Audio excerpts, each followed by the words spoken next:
Hey, this is Pat Miletich, UFC Hall of Famer, and you're listening to It's Me Speaking to You with host Jeffrey Wilson.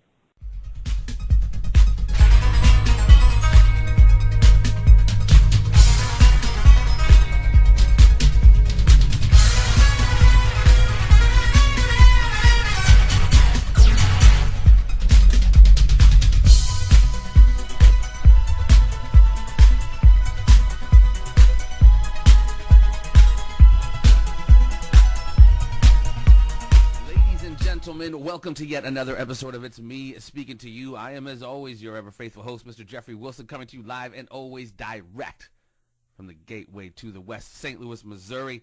And ladies and gentlemen, we have a gentleman on today, a young man who I've said it once and I'll say it again, we just might be working for him one day. I recently had him on another program, which I happen to co-host on STL TV, called The Daily Mix. This is a very impressive young man. At 25 years of age, he is the CEO of Kylar.io. Now, Kylar, specifically, among other things, they are a company that specializes in teaching kids ages 8 to 14, basically the fundamentals of coding, computing coding skills, and professional experiences that they can hopefully translate into careers in technology one day. Now, with that being said, ladies and gentlemen, please welcome to the program the CEO of Kylar, Mr. Jared Jobs. Oh, I'm sorry, Mr. Jared Arms. Welcome, Jared Arms, to the program. What's up, my brother? Hey, thank you, Jeffrey, for having me. How you doing today, man? I'm doing fantastic, my friend. I'm doing fantastic. It was so cool to get to meet you the other day. It was so very impressed. I mean, we obviously have some pretty impressive people on the show that are doing very cool things, but you, as such a very young man, utilizing your technological skills in such a really cool way, giving back, but at such a young age, doing as much as you are, my friend. As a native St. Louisan, how did you get yourself into, I'm assuming you were a gamer and stuff, how did you get yourself into the technological world, specifically computing? Good question, good question. I guess the early age, my mom purchased a computer for me when I was in kindergarten, so about the age 5 or 6. So that was like my initial start. In the school system, I remember the teachers pretty much introduced computers when I was in 5th grade. So I had a nice head start, and I remember seeing like kids for the first time learning how to like to press on the keys on the keyboards and start using the mouse. And we were doing simple things like playing Find Carmen San Diego or learning how to open up a calculator. When I was like, Diego. Yeah, I remember that. Yeah. So I was like the hyper kid. I always was doing my own thing. Got put out every time because I never listened. But it was just because I was so advanced ahead. So that was like the early start. Then not a few years later, but like, let's say a nice amount of time when I got 19, the Social Network, just to skip all of that, watched the Social Network about the Facebook story, then that was the break of me having my interest in learning how to code, which was about 2009. So watching that was kind of like you said watching that movie, The Social Network, was some motivation for you? Man, yeah. When I watched that movie, I ran downstairs, called the same company who Mark chose to sign up with Facebook at the time, got my website registered, and we just started from that day. Damn, little fire under you, son. Yes. Cool, man. I'm sorry, I didn't mean to interrupt you. Go ahead. I know, you cool, yeah. So that was that. And then, so that was 2009, just playing around doing just different small little websites here and there. And about 2011, I got my first set of clients locally here in St. Louis, which was in-home health service, a few different entertainers. So I started to pretty much advertise their brand on my website, and then from that point, it just started growing. So you were building their websites? What service were you performing for them? Yeah, so pretty much it's web development. People will let me know, hey, we have these brochures, or we may have different business cards. We'd like to have a website.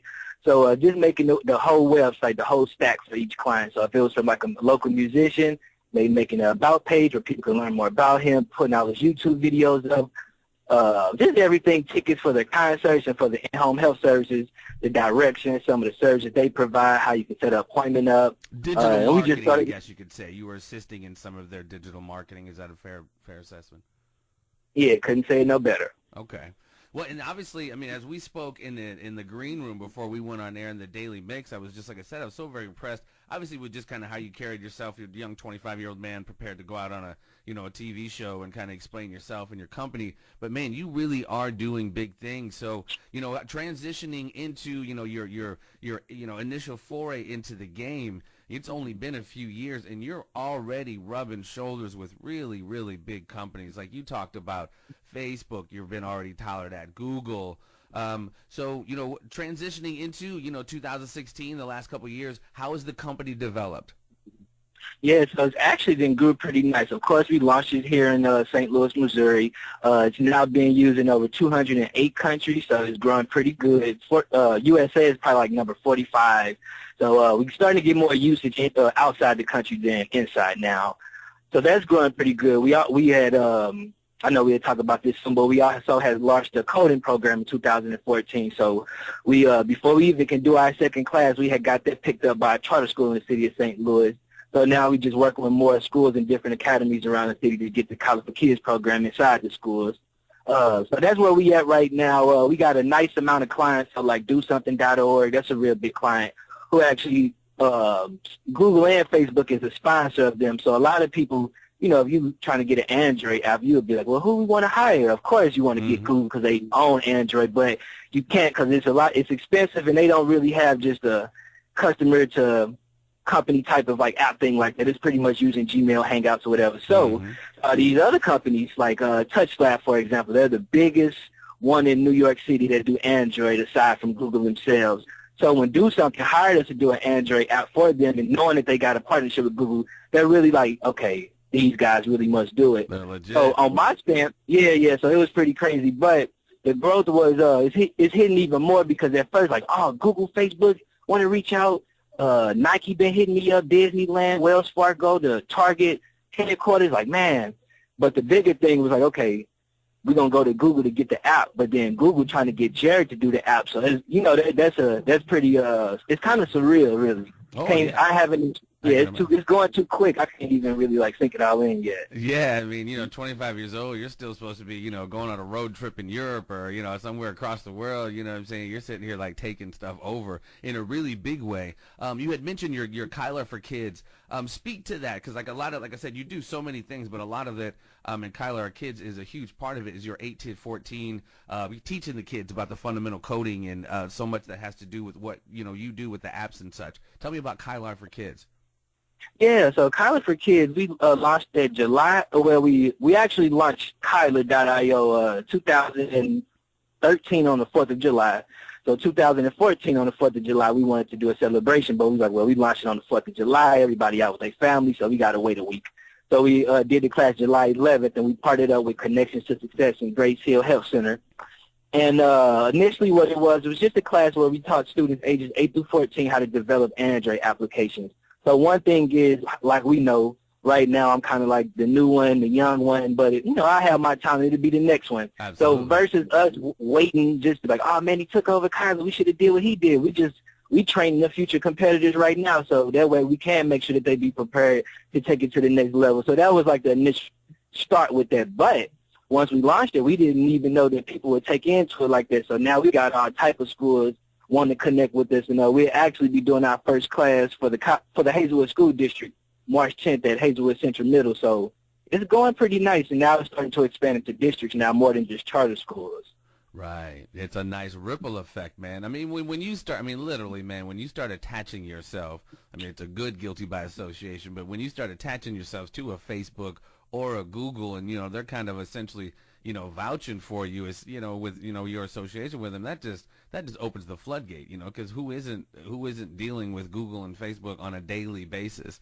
You know what I mean? So to get that kind of rub, that just only helps put you over even more, man. It's really cool. Again, very impressive at such a young age, my man. I was I was not doing what you were doing at 25, but it's all good. Yeah. We all have our different paths in life, brother. And so something you also said that's going down recently is something about you partnering with a breast cancer organization here in St. Louis. And something about that is going to be launched in March 2016. You want to talk a little bit about that? Yeah. So I recently got promoted to be the CTO of this local breast cancer organization called the Breakfast Club, Inc., which was founded in 1998 by Sherelle Jackson and a few other breast cancer survivors and co-survivors. So they do a lot of great things for the community around, and they helped like over 2,500 women, I believe, last year with free mammograms and just different resources on getting breast screening and helpful information. But a lot of them, of course, as we know, kind of passed from it due to resources, financial stability. So my thing is at Kyler, we want to, okay, we got the Kyler for Kids program, but what about the Kyler for Cancer? So what we're going to do is we partnered up with them, and they'll be talking more about, like, breast cancer, have different, like, oncologists on site to talk about the real detail. And what I'll be doing really is just kind of making the application more useful. So when people can search, when they use Kyler, they could go on there and look at their kids' grades to see how they've been doing in the coding class. They can use Kyler to look at their application status to see, okay, it's almost done being developed, or we got 10,000 new installs today. And you can also use Kyler in the future to check your health status. So that's what we're going to be moving at. Now, long term, we're going to be trying to develop a hardware Kyler chip that we can kind of implant. And I know that may be a little kind of off balance with some people, but it's a lot of people who've been surviving with these chips, aside from just cancer, that could detect all types of stuff. That when radiation, you say implant, like in skin implant. Correct. Right. And we know a few women right now who using it, and it's just different ways that the chip can identify all type of stuff, man, going down to your chromosomes not being developed correct before it even go into a cancer cell. Right. So that'll be the long-term goal, but right now we're just going to start with kind of introducing what's cancer to everybody and partnering up with the Breakfast Club. Does that have any kind of relation to, like, nanomedicine? Are you familiar with that? Yeah, a little bit, and it does. How it goes in, and they're able to see what you're deficit in, and then, you know, it kind of reports back. I don't know if that's directly related, but yeah, no, that's very interesting, and I see a lot of that kind of technology going on anymore, and it's so interesting you kind of brought that up because, you know, I'm sure you're no stranger to the understanding, or, you know, the whole Brave New World, you know, or you know, Aldous Huxley or George Orwell speaking, you know, the chip implant, Mark of the Beast, you know, everything's yeah. Know everything about you.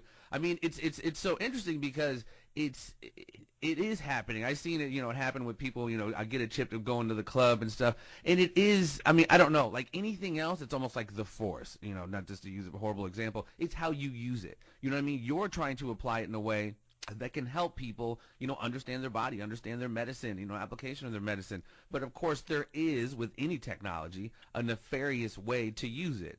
What are your thoughts on kind of the, you know, controversial side of, you know, that technology? Gotcha. That's a good question. So I actually was saying it to everybody. Like, I know we all read the Bible. You're going to kind of hear, oh, my God, he's coming to mark us. Right. But the good thing is displaying pretty much the 4 or 5 ways kind of targeting cancer, which is showing different examples. So, like with chemo or radiation beams, it's just to show how those can kind of just having like a PowerPoint presentation to kind of show the differences in the results of how this could be more effective and detect stuff way before it actually hit the cell stage. Right. And then presenting the data in a more, I would say, comfortable user interface. So we've been talking about the UI, so when we actually want to show like live images of stuff inside the body, have it represented colors. Maybe if you're starting at red, you at this level. If you get the green, go to the doctor. Do we want to do the numbers? So right now I'm thinking the best way to do it is just do it in colors, and that way people can look at and we still brainstorming, but the goal is to kind of keep it, you know, because it's impossible. You don't want to get cut open every time just for surgery, and the chip would be able to get. And that's the weird part about it. As we advance with our technology, you know, things like this allow medicine and application of medicine to be totally streamlined. You know, a small slit in your hand or whatever, and a little chip. Literally, you know, you could diagnostically read anything like your car. I mean, it's not to equate, you know, humans and cars, but I'm just saying that type of technology absolutely allows that. Yeah, and a good thing that I love is that the type of how serious everyone is taking me, including yourself, when I present this. I'm gonna deliver the speech real good, and when they learn about the cancer, we're gonna start simple. I ain't gonna come in talking all these big fancy medical terms. We may use things like when the cell go in this box, then this what happens. And then as we gradually grow the program, then we'll start to say, okay, things like maybe the thing we call a box, well, that's actually called a nuclei. Right. But a nuclei, and then we kind of go more into it. So this is going to be a real, I'm excited about this cancer thing because aside from, every race got this type of, okay, this is like the lead death for them. So, with, of course, African-American males, it may be incarceration or gun violence or drugs, with like more of white females. And the big thing with African-Americans is sickle cell. I mean, that kind of stuff could, really do, big leaps and bounds as that, is concerned. Yeah, man. So this is going to change a lot of lives. And I think when people understand it, because I know a lot of people already who using chips and saying how effective that is versus just beaming radiation at cells that aren't damaged. Yeah. So, yeah. This is going to, it is, yeah, and you know what? I mean, and it's just, if I'm a big sci-fi guy, so none of this stuff is really, back in the day, I mean, my thought always is if it's mentally conceivable, we can come up with it, you know what I mean? So it's like, even back in the day, the Blade Runner, or the, any kind of sci-fi stuff, Star Trek or Star Wars, where they would do this kind of stuff, it's just a matter of time. It's a matter of individuals like you and other smart cats that come up with it and to apply it in this way that, like, in my opinion, again, that isn't nefarious, you know what I mean, falling into the wrong hands. Right. It could just be, whatever. But very cool, my man, very cool. Well, it's still bigger picture, you know what I mean? Like I asked you on the show, and it's kind of didn't really have much time to get too deep into it. What are you trying to do, brother? Like in 50 years, are you trying to buy an island as kickback, or are you trying to, you know what I mean? Are you really trying to, because this is some change the world type stuff, and it's really cool. So it's just like, where do you see in your company? What are you trying to do? Long Good term. question. So, yeah. So I'll say for the next 5 to 10, next 10 years, the goal is to really build the future competitors and be training them on things. So I know, like, when you hear my story, I got a computer at kindergarten, got one in 5th grade, and then it kind of waited till I was 19 until I got this type of like, I made one to code. Well, with me starting with these kids at 8 years old, by the time they get 18, my goal is to try to help them either, work at like something like Google or Facebook or whatever may be the thing at the time, or continue to build college. So really just focusing on like the future, like Mark Zuckerberg or Bill Gates or Jared Arms, and then from that point providing the resources. So like right now, we got a lot of new interns who go to school for med school. A lot of them want to make sure that they can build technology custom at Kaiser to make sure that they can connect with their patients, say 30 years from now. So just kind of hearing the need from everybody and building technology that they would be able to help them with their business in the future. That's one part. But the big thing for me right now is, of course, it always will probably change in tech, but it's VR. So aside from the whole mobile experience, just dropping the phone and putting on the headset. Being virtual reality? Yes, sir. Yes, sir. And, man, when I sit down with you, when we meet up next time and I show you these demos, it's just, it's just like, man, like it's just a complete different thing to the fact where people will be able to go to, say, a doctor's office without necessarily being there, or maybe go to, say, the San Francisco Bridge to chill out by the ocean and look at it, but not being there. So, yeah, man, it's real good. The kids will be able to come to the class, pick up a tablet, a digital. It'll all be digital, but they'll be able to pick up a tablet, code the app, be in their home, just touching the air, but with the VR set, they'll be touching like keyboard. So this is gonna allow talking Matrix type business, man. Basically, good. That's the best word I could think of. I mean, the Matrix. That's essentially what you're talking about. But I mean, I was thinking very much smaller when you brought this up the other day, because I know you've seen on CNN or other newscasts they've experimented with it. The hologram, like here's the hologram news reporter flashed into the studio for a minute. But essentially, kind of what you're talking about right here, the news reporters can be chilling at home, and their little digital avatar could be in the studio next, almost essentially what we did in studio, but just all digital avatars. You know what I mean, or digital VRs essentially, talking and still doing the same interface, but just digital. I mean, you're probably talking way more sophisticated though. Yeah, and there's two more things. They got this new platform called 360, and then they got one called augmented reality, which is like, I guess, the evil cousin of virtual reality. And augmented reality, I'll send you some links to this so you can share it with your followers. But it's so cool. It's like pretty much you don't have to put on a VR headset. And you really just draw things either like on a digital cardboard or a piece of paper or some type of flat physical item. Then once you put, say, your phone over it, you'll be able to see it in a 3D item. So you can draw something. Like right now, when I put my phone over, it'll actually present itself in my phone as if the building's standing up. It's it's so revolutionary. So I think, those going to be like 2 new platforms that's going to move from mobile. But you'll always be able to use your mobile phone. So with VR, you build the app, put it on the Play Store, the Oculus Store, and you put your phone inside your headset. So mobile's still going to be irrelevant, but it's just going to be getting used in a different way. Yeah, I mean, in the evolution, it's like literally, I mean, it's like it's always been. Once it hits the shelves, it's outdated. And the evolution of this technology is so exponential. It's so fast. And the quickening of it is so fast. And like I said to you guys, I think it was the president of NBC back in the day when he said, like, you kids are born digital. You guys just, like, come out. I wouldn't say it like everybody, but you guys just come out knowing this shit, like, way faster than we did. You know what I mean? I was programming my parents, VCR up until like my 20, I was just like, man, you guys kid me? But it's, you guys, it's man, this is crazy, dude. So remember your boy, please remember your boy when you are running the world, and just remember, throw him he's all right, he helped me out back in the day. So cool, man. And you, so VR, what's more application we can get from that, man? Where do you see that going? Because I've heard of that, and I've heard people trying to implement that technology more. I see it more, in video games, and just with more with the headset, with the clunky stuff, like I don't know if you remember the movie Lawnmower Man. You might be too young for that, but yeah, I think I know. Not Lawnmower. I haven't seen that one yet. I think that's a Stephen King one, but yeah, it's it was all clunky back then. But what you're talking about is just like obviously a radicalization of that technology. What are you trying to see? You kind of described it a little bit. What are you trying to see happen with that technology, sir? Yeah, so my thing more so overall is kind of like building, like, say, the general platform and the tools for other developers to develop. So just, I guess, like, if you think about it in a Walmart sense, just being the platform and all the companies, say Hanes or Kellogg's, come in and advertise. So with me getting more clients and teaching these students how to develop, pretty much just providing the tools and the platform for them to create. So to a certain degree, I really don't know what they are all to make. So trying to make the app that allows people to make VR apps versus trying to make these different VR apps. But with me personally, like some things I've been seeing with Leap Motion, that's just another tech startup that's into VR real hard.